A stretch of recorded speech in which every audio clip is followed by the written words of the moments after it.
Sejam bem-vindos ao Giro dos Esportes. Chegamos com um breve resumo sobre o Fred, que é um dos maiores jogadores da história do Fluminense. Fred se despede do futebol jogando a sua última partida com camisa do Fluminense. O Fluminense se despede de um grande ídolo. Nas duas passagens que teve pelas Laranjeiras, Fred ergueu troféus, fez histórias e alcançou os corações tricolores. No jogo contra o Ceará, no Maracanã, onde por muitas vezes o atacante brilhou, será o local do último jogo da carreira do Camisa 9. Com o nome marcado na história do Flusão, o ícone de toda uma geração de tricolores vai, enfim, pendurar as chuteiras que por inúmeras vezes fizeram a torcida vibrar nas arquibancadas. O Fred vai te pegar, canção cantada tantas vezes por uma fervorosa torcida. A palavra eterno esteve estampada em várias ações nos últimos dias, inclusive no ingresso do jogo de amanhã. É um sinal de que, ao último apito da partida, a figura de Fred vestindo o manto tricolor vai se tornar uma doce lembrança que será contada ao longo dos anos. O começo, o ciclo que está chegando ao fim em um dos principais cartões postais do Rio de Janeiro teve seu início em Teófilo Otoni, Minas Gerais, sob a tutela de seu Juarez, pai de Fred, e como a própria lenda o considera, seu primeiro treinador. Em 2000, o centroavante foi para o América Mineiro, ainda para a base, e acabou se destacando na Copa São Paulo de Futebol Júnior, o que, de acordo com ele, evitou a dispensa. No clube se profissionalizou e posteriormente foi negociado para Cruzeiro. Na Raposa não demorou a mostrar do que era capaz e, com isso, explodiu no futebol brasileiro. Nas palavras de Ney Franco, estava como treinador interino do Cruzeiro, em 2004. Na época, o Fred e Wagner foram contratados junto ao América Mineiro. Como o Fred teve a formação na base do América Mineiro, era um jogador que a gente já conhecia. Dirigiu o time em um jogo contra o Internacional e foi o primeiro jogo que ele entrou. Era um jogador que tinha uma expectativa enorme, tanto da diretoria quanto da torcida. Entrou no segundo tempo, um jogo equilibrado, em que ganhávamos de 1-0, e já estreou com gol. Já veio com essa carta de apresentação, de goleador. Ali ele começou uma trajetória muito interessante no Cruzeiro. Ida para a França. Do Cruzeiro ao Lyon, da França, clube que já tinha alguns brasileiros, como Juninho Pernambucano, Cris e o também mineiro Cláudio Caçapa. Foi muito legal ter sido companheiro do Fred no Lyon.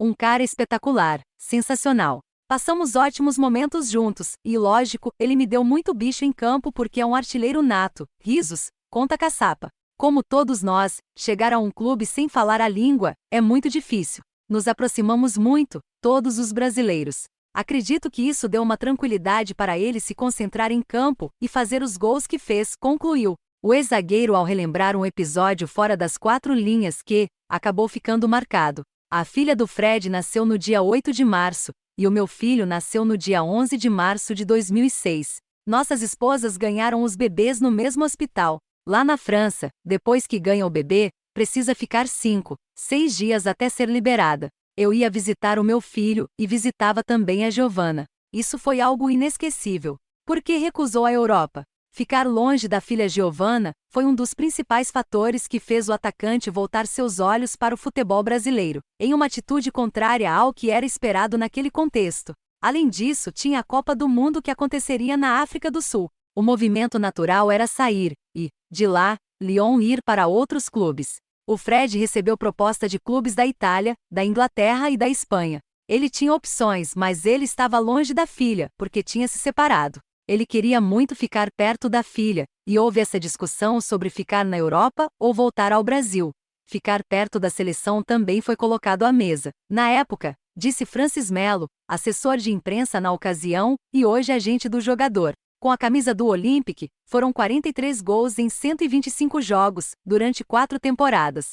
E como começou essa história no tricolor? Fred, então, decidiu voltar para o Brasil, e foi aí que o Fluminense viu a oportunidade. Nessa época era patrocinado pela Unimed, o clube, que havia disputado a final da Libertadores no ano anterior, fez os contatos, e as negociações evoluíram.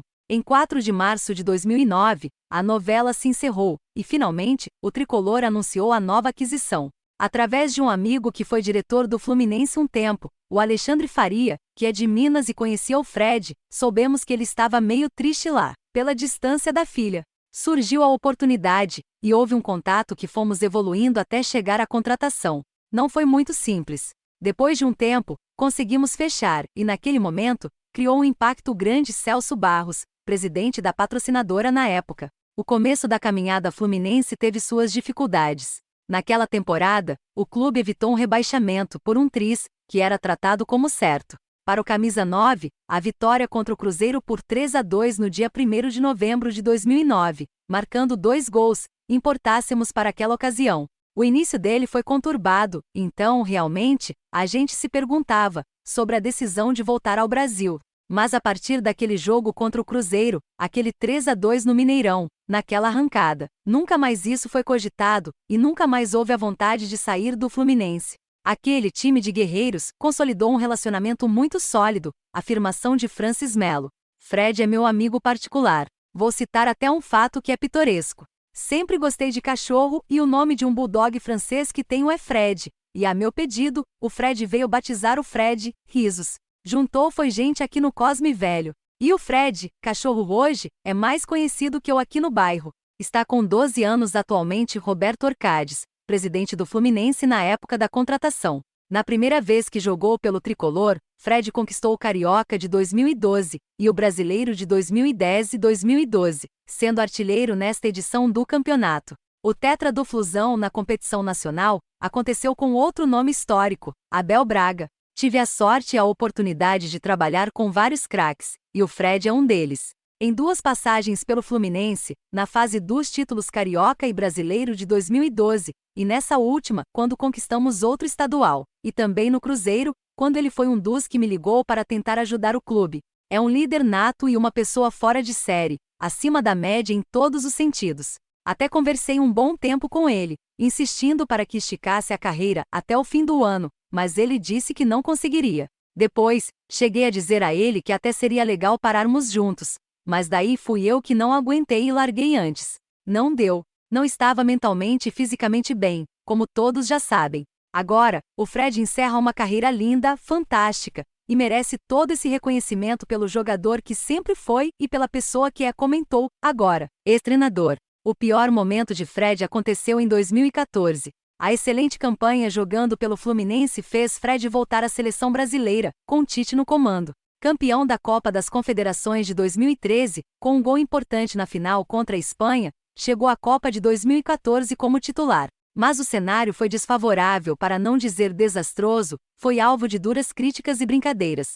O Fred foi à lona. Ele ficou muito triste. Ele é muito forte, mas ali ele foi à lona e ficou mal. Só falava em parar. Pediu uns dias ao Fluminense para repensar, e foi se esconder na fazenda com o pai dele. E o pai dele, em uma conversa com ele, falou que ia ele voltar. Deu um choque, coisa de pai, e foi determinante, comentou Francis. O atacante disse à diretoria que voltaria. E nas ruas na proximidade da sede, onde aconteciam os treinos na época, haviam vários torcedores, que tinham balões e placas com uma contagem regressiva até o retorno ao tricolor. Fred é um exemplo a ser seguido pelos mais jovens e por quem ainda está jogando. Um verdadeiro capitão dentro e fora de campo. Com quem tive a oportunidade de jogar, com certeza foi o melhor camisa 9. Tomara que continue trabalhando de alguma forma dentro do futebol. Além de um amigo, é uma pessoa sensacional, e que vive o esporte. Thiago Neves, companheiro de Fred no Flu e no Cruzeiro. O hiato no Flu e a recusa ao Fla em 2016, a relação entre o atacante e o Fluminense sofreu revés. Havia um vínculo até dezembro de 2018, mas os gestores, encabeçados por Peter Ciensen, decidiram que Fred deixaria o clube. O atacante encerrou sua temporada com o tricolor e assinou com o Atlético Mineiro. Em 2017, se tornou campeão mineiro. Ao fim daquele ano, o Atlético Mineiro quis contratá-lo. O Flamengo, que, naquela época viu Guerreiro ser punido por doping, também estava interessado, e chegou a iniciar as negociações com o Galo.